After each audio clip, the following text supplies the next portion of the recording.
Dan untuk membacakan Timnas Garuda melawan Timnas Naga China sudah hadir bersama kami dari luar studio pengamat sepak bola Gita Suwondo. Selamat siang Bung Gita, terima kasih atas waktunya bersama kami. Bung, langsung saja, bagaimana menakar peluang Timnas melawan China nanti?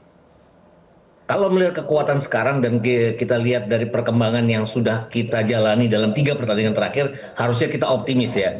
3 pertandingan terakhir kita mendapatkan 6 poin, 2 kali menang itu di kandang sendiri, 1 kali kalah karena lebih kalah strategi pada saat berhadapan dengan Australia. Itu pembelajaran yang yang saya rasa sudah diambil oleh Patrick Kluivert menangani tim ini. Jadi rasa-rasanya optimis untuk bisa mengalahkan Cina, untuk bisa mendapatkan 3 poin yang artinya setidaknya menggaranti kita untuk lolos ke putaran keempat nanti.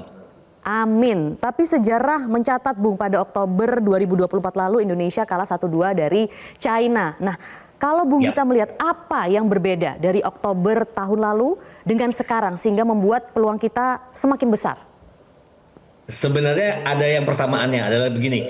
Pada saat Oktober itu dimainkan, kita baru mendapatkan 3 kali hasil imbang. Itu hasil yang luar biasa untuk tim kita. Sedangkan China 3 kali kekalahan. Tapi kemudian mereka menang. Kemudian mereka menang lagi melawan Bahrain. Jadi intinya adalah China itu hanya mencatat 2 kali kemenangan dan 6 kali kalah. Tapi 2 kali kemenangan itu justru dari seteru mereka untuk ada di posisi keempat, Indonesia dan Bahrain. Itu yang harus kita waspadai.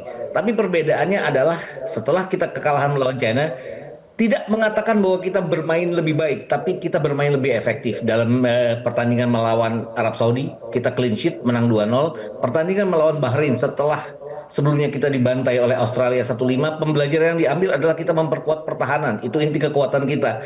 Jadi saya pikir perkembangannya adalah Patrick Kluivert cepat belajar untuk mengantisipasi kesalahannya, sehingga kemudian kekuatan utama kita yaitu di pertahanan dan balance untuk menyerang lewat serangan balik itu dilakukan dengan sangat baik di pertandingan melawan Bahrain. Saya pikir ini optimisme kenapa kita harusnya bisa mengalahkan China ya. Baik, Bung Gita, tapi bagaimana Bung melihat skuad dari Timnas China ini? Karena biar bagaimanapun ini juga merupakan laga penting mereka. Mereka saat ini berada Ya. di posisi terbawah klasemen dengan raihan 6 poin, sementara Indonesia memang di atasnya 9 poin. Tapi kan mereka akan 9 poin. berusaha bagaimana bisa memenangkan laga ini. Nah, bagaimana kalau melihat dari Ya, skuadnya, Bung Gita? away mereka tidak terlalu baik ya sebenarnya. Mereka hanya menciptakan 2 gol sejauh ini, tapi mereka mendapatkan 3 poin dari away itu pada saat mengalahkan Bahrain 1-0 lewat gol di menit-menit terakhir 90+1 lewat Zhang Yuning. Zhang Yuning juga yang menciptakan gol kemenangan pada saat mereka mengalahkan kita 2-1. Jadi inti kekuatannya adalah kita harus waspada terhadap Zhang Yuning. Kemudian inti lainnya adalah serangan balik mereka. Kalau Branko Ivankovic kan awal-awalnya mengatakan bahwa kita akan all out attack melawan Indonesia. Saya itu nggak percaya bahwa ini hanya kalimat jebakan bahwa untuk memungkinkan kita ambil inisiatif duluan, kita kemudian menyerang dan mereka melakukan counter. Karena saya yakin dalam 8 pertandingan yang sudah mereka lakukan, mereka selalu defend to counter. Ini yang bahaya dari China. Tapi bahayanya kan mereka bisa mendapatkan 6 poin, 3 di kandang sendiri dan 3 di kandang lawan. Ini yang harus kita waspadai. Kemudian ada Sin Wenen, satu lagi pemain tengah mereka yang mencetak satu di antara 2 gol away mereka ke gawang Australia saat itu. Unggul terlebih dahulu melawan Australia. 2 pemain ini yang harus kita waspadai. Baik, Bung Gita, bagaimana saat juga dengan skuad dari Timnas Garuda sendiri? Kalau melihat misalnya ada kemungkinan 5 pemain penting tidak bermain, kiper utama kita Martin Paes ini juga kemungkinan tidak bermain. Apakah memang masih bisa mengamankan 3 poin, Bung?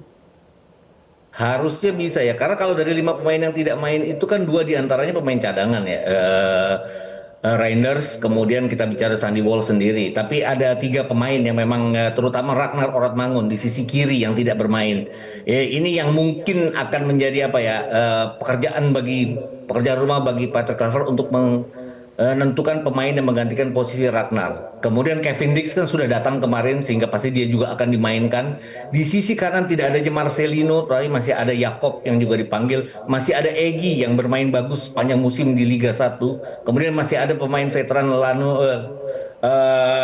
pemain veteran kita yang bermain baik-baik selama Borneo 2 musim lalu, tidak terlalu baik sekarang, tapi Lili Pali saya pikir merupakan apa ya, kunci kekuatan kita dengan pengalamannya. Saya pikir juga tidak terlalu mengkhawatirkan. Intinya adalah 3 pemain ini bisa digantikan. Penjaga gawang juga Emil Audero adalah penjaga gawang Baik. yang berpengalaman. Walaupun tidak banyak capsnya, belum ada capsnya untuk tim nasional dibandingkan dengan Martin Paes.